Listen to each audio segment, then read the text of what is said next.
বন্ধুরা, আজ বানাচ্ছি একটু দই বড়া। কদিন ধরেই খুব একটু দই বড়া খেতে ইচ্ছে করছিল। আজকে বানাচ্ছি একটু দই বড়া। অনেকদিন ধরে একটু দই বড়া খেতে ইচ্ছে করছিল, তাই জন্য আজকে বাড়িতে করে নিচ্ছি একটু দই বড়া। এই দেখো, আমার দই বড়া রেডি। এবার দিয়ে দেব দই ওপর থেকে,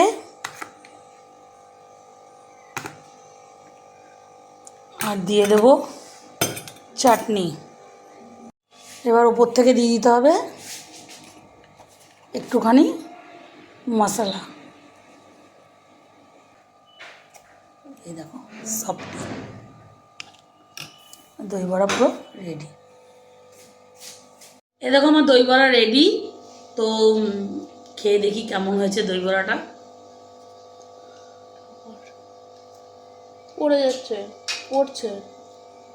ভালো হয়েছে, নিজেরটা নিজেই বলছি।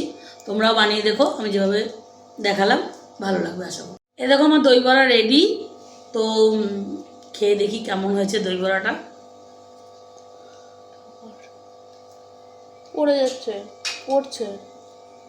ভালো হয়েছে, নিজেরটা নিজেই বলছি।